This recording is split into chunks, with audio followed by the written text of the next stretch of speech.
One of the most common questions I get about the Bible when we claim it's the Word of God is whether it has errors or mistakes in it.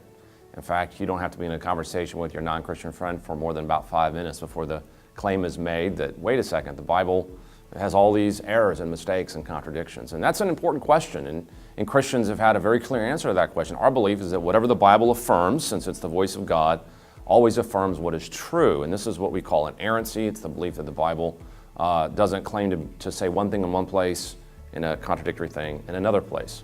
But yet the charge is often still laid against Christianity that in fact the Bible does disagree with itself. Now, any given Christian can't have an answer to every possible objection, but one of the things I tell people is that there's some standard answers you can give to that question on a general level. One is that you can ask your non-Christian friend what contradiction they've studied that they found the most persuasive as a real contradiction. Now, most of the time you do that, actually the quick answer you'll receive is that there's actually not a contradiction that most people have studied that they feel is a real contradiction. It's just a general idea they have about the Bible. They have no tangible example they present. And I think that actually reveals something, that most people who think the Bible contradicts itself really haven't looked closely at those details. However, you do come across some folks who have looked at those details.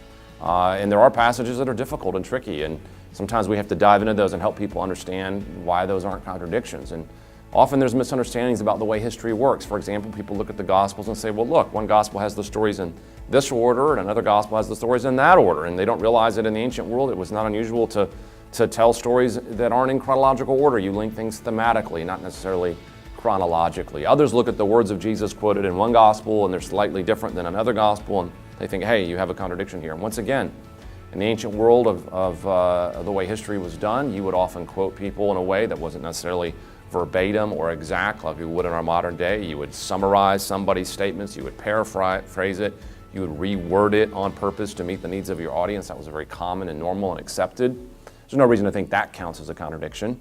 And what you discover over time as you sift through these things, a lot of the things that look like contradictions eventually sort of just evaporate on closer examination. And this is why Christians over the years have had a lot of confidence that when the Bible affirms something, that we can have confidence that the Bible affirms something that's true.